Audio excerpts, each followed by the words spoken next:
आज हम सीखने वाले हैं फैट्स यानी वसा के बारे में।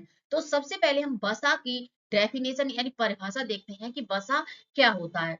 वसा कार्बन, हाइड्रोजन और ऑक्सीजन के कार्बोनिक कंपाउंड होते हैं। तो ये क्या होते हैं? कार्बन, हाइड्रोजन, ऑक्सीजन के बने होते हैं वसा, और कार्बनिक कंपाउंड होते हैं। ये ऊर्जा रिसोर्स सोर्स यानी ऊर्जा का भंडार का कार्य करते हैं। तो ये क्या करते हैं? वसा ऊर्जा भंडार का कार्य करते हैं। कार्बोनिक सॉल्युबल्ट यानी क्लोरोफॉर्म, बेंजीन में घुलनशील होते हैं। तो वसा को जल में नहीं घोला जा सकता, वसा को क्लोरोफॉर्म बेंजीन में ये घुलनशील होते हैं।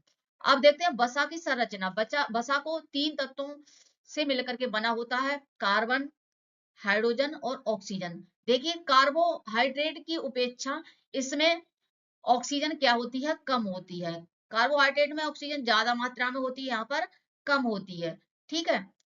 1 ग्राम वसा में कितने किलो कैलोरी प्राप्त होती है? तो 9 किलो कैलोरी प्राप्त होती है। वसा के प्रकार देखते हैं। वसा दोस्तों 3 प्रकार का होता है, सैचुरेट फैट यानी संतृप्त वसा, असैचुरेट फैट यानी असंतृप्त वसा, और ट्रांस वसा। यह 3 प्रकार का होता है। आई होप आपको यहाँ तक अच्छा लगा होगा। अगर समझ में आए तो मेरी वीडियो को लाइक, शेयर, सब्सक्राइब करना ना भूलें। आगे देखते हैं सैचुरेट फैट।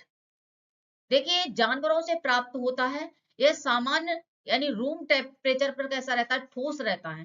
ठीक है। इनका अधिक सेवन कोलेस्ट्रॉल बढ़ा सकता है।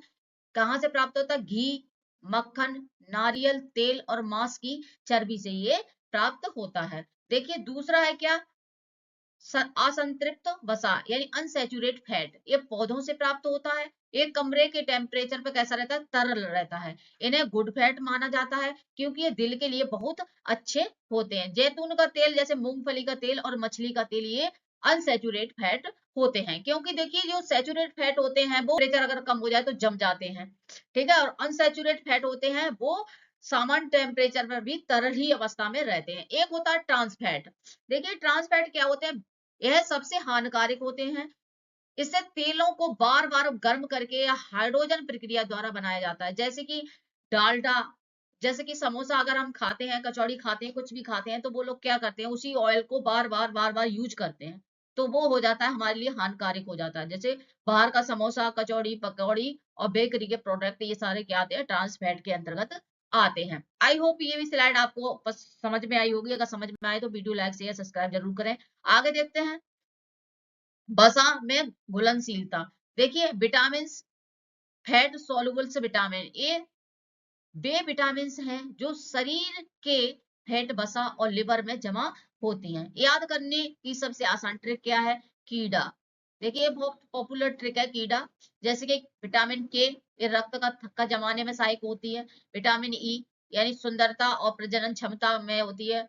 एंटीऑक्सीडेंट होता है ये। विटामिन डी हड्डियों की मजबूती में कैल्शियम एब्जॉर्प्शन का काम करती है।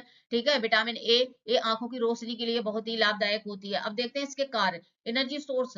वसा शरीर को अधिक मात्रा में एनर्जी यानी 1 किलो कैलोरी प्रति ग्राम प्रदान करता है, और ये लॉन्ग टर्म एनर्जी का कार्य भी करता है।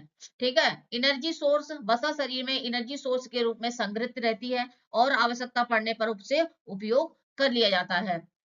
और थर्मल इंसोलेशन क्या है? वसा शरीर को ठंड से बचाने के लिए होता है। थर्मल इंसोलेशन का प्रदान करता है। ठीक है। प्रोटेक्ट ऑफ ऑर्गन, ये कैसे हमारे शरीर के अंगों को कैसे प्रोटेक्ट करता है? देखिए वसा शरीर के विटल ऑर्गन्स जैसे हृदय, गुर्दों को मैकेनिकल प्रोटेक्शन देता है। कैसा प्रोटेक्शन देता है? मैकेनिकल प्रोटेक्शन देता है।